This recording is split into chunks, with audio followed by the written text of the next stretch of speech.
Salam, selamat pagi Bapak Ibu dan saudara-saudara yang dikasihi Tuhan. Salam sejahtera buat Bapak Ibu dan saudara-saudara semua dimanapun berada. Kiranya damai sejahtera, sukacita oleh Roh Kudus melimpah dalam hati dan kehidupan Bapak Ibu semua. Selamat berjumpa kembali dalam Resapi Renungan Sapaan Iman GKJ Margoyudan Surakarta pada pagi hari ini. Namun sebelum kita masuk dalam renungan, mari kita berdoa. Kita mohon pimpinan Roh Kudus. Bapa, di dalam nama Tuhan Yesus, kami mengucap syukur kami boleh bangun kembali di pagi hari ini. Kami boleh melihat hari yang baru dengan tubuh yang sehat. Terima kasih Tuhan atas semua kebaikan-kebaikan-Mu dalam hidup kami. Terima kasih juga untuk sukacita dan kekuatan yang daripada-Mu. Saat ini kami hendak merenungkan firman-Mu. Jamahlah hati kami dan berikanlah kami hikmat, agar kami mengerti firman-Mu. Dan mampukanlah kami melakukan apa yang menjadi kehendak-Mu. Di dalam nama Tuhan Yesus kami berdoa dan bersyukur. Amin. Bapak, Ibu, saudara-saudara yang dikasihi Tuhan, renungan pagi ini saya beri judul Menikmati Proses Tuhan. Sebagai dasar renungan, saya ambilkan dari Injil Yohanes pasal 12 ayat 24 yang demikian. Aku berkata kepadamu, sesungguhnya jikalau biji gandum tidak jatuh ke dalam tanah dan mati, ia tetap satu biji saja. Tetapi jika ia mati, ia akan menghasilkan banyak buah. Demikianlah firman Tuhan. Dan berbahagialah orang yang mendengar dan memeliharanya dalam kehidupannya setiap hari. Haleluya. Bapak, Ibu, dan saudara-saudara yang dikasihi Tuhan, Bapak Ibu pasti pernah mendengar atau membaca kutipan kata-kata seperti ini. Orang-orang yang hebat adalah orang-orang yang tidak dihasilkan dari kemudahan, kesenangan, dan kenyamanan, melainkan mereka dibentuk melalui kesulitan, tantangan, dan air mata. Kata-kata ini menarik bagi saya. Dari kata-kata tersebut mengingatkan saya di Injil Yohanes pasal 12 ayat 24 yang baru kita baca tadi.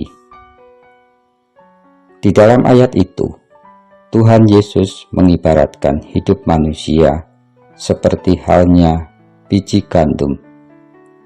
Manusia tidak lepas dari yang namanya proses. Seperti halnya biji gandum, untuk bisa menghasilkan tanaman yang berbuah lebat harus mengalami proses. Dari awalnya hanya satu biji yang jatuh ke dalam tanah. Kita bisa membayangkan biji tersebut. Saat biji itu berada di dalam tanah, biji itu pasti berada di tempat yang gelap, penuh himpitan atau tekanan. Namun justru dari tempat yang gelap, penuh himpitan dan tekanan itu, muncullah tunas kehidupan yang tumbuh dan akhirnya berbuah banyak. Bapak, Ibu, dan saudara-saudara yang dikasihi Tuhan, tidak bisa dipungkiri bahwa Tuhan kita adalah Tuhan yang berkarya dan senang dengan proses. Meskipun Dia juga bisa melakukan segala sesuatu secara instan. Mari kita melihat dan merenungkan hal ini dari kisah penciptaan. Pada saat Tuhan menciptakan manusia dan segala isinya, Tuhan tidak serta-merta menciptakan semuanya secara sekaligus. Namun Tuhan menciptakan tahap demi tahap. Tuhan menciptakan kehidupan di dunia ini dalam kurun waktu 6 hari. Apakah Tuhan tidak bisa menciptakan dengan sekejap? Tentu saja bisa. Bahkan dalam sekejap mata. Namun mengapa Tuhan tidak melakukannya? Sebab Tuhan lebih menyukai proses dan menikmati proses tersebut. Inilah cara kerja Tuhan. Dan ketika manusia jatuh ke dalam dosa, bisa saja Tuhan langsung mengambil keputusan mau menyelamatkan atau membinasakan manusia. Tetapi nyatanya, Tuhan lebih memilih menyelamatkan manusia melalui sebuah proses yang panjang. Dan hal itu digenapi melalui Tuhan Yesus, melalui pengorbanannya di kayu salib. Lantas apa gunanya proses itu? Sebenarnya proses yang Tuhan kerjakan dalam kehidupan manusia adalah untuk kebaikan manusia itu sendiri. Tuhan ingin melalui proses itu manusia menyadari akan kehadiran Tuhan, dan manusia bisa menyadari bahwa dirinya memerlukan Tuhan. Manusia dapat belajar mengenal Tuhan melalui proses kehidupan tersebut. Mari kita melihat hal ini di dalam Perjanjian Lama melalui kisah Yusuf di dalam Kejadian 37 ayat 12-36 diceritakan di sana. Dari kisah Yusuf kita bisa membayangkan bagaimana pahit dan pedihnya hati Yusuf.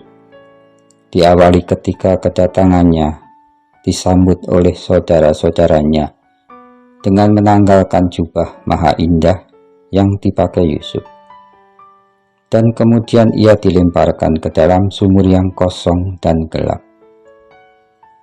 Tentu Yusuf sangat tertekan dan ketakutan. Meskipun sumur itu kering, tetap saja berada di dalam sumur itu sangat tidak nyaman dan menyesakkan hati. Gelap, lembab, dan dia sendirian. Namun justru dari sumur itulah awal Yusuf semakin mengenal dan dekat dengan rencana Tuhan. Dari sumur yang kering dan gelap itu, Yusuf akhirnya berada di Mesir. Dari rumah Potifar menuju penjara istana Mesir. Hingga dari sanalah Yusuf bisa menafsirkan mimpi Fir'aun dan menjadi raja muda di Mesir. Nah, Bapak, Ibu, dan saudara-saudara yang dikasihi Tuhan, terkadang Tuhan membiarkan kita melalui proses yang tidak nyaman, proses yang panjang, pedih, dan menyakitkan, untuk memberi kesempatan agar kita mengerti, mengenal Tuhan, dan mengenal cara kerja Tuhan. Proses yang panjang dan tidak enak dialami Yusuf. Tetapi Yusuf tetap taat, mengasihi, dan menyembah Tuhan.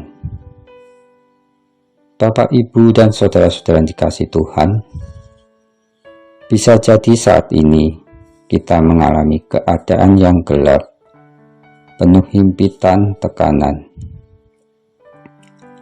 Hari-hari kita persis seperti biji gandum yang jatuh ke dalam tanah, persis juga seperti Yusuf yang dilemparkan ke dalam sumur yang gelap. Percayalah bahwa semua yang terjadi proses yang Tuhan izinkan terjadi atas hidup kita akan mendatangkan kebaikan pada akhirnya. Justru dari pergumulan yang kita hadapi, kita akan melihat kemuliaan Tuhan dinyatakan. Kita semakin mengenal Dia, semakin kita melihat kebaikan-kebaikan Tuhan.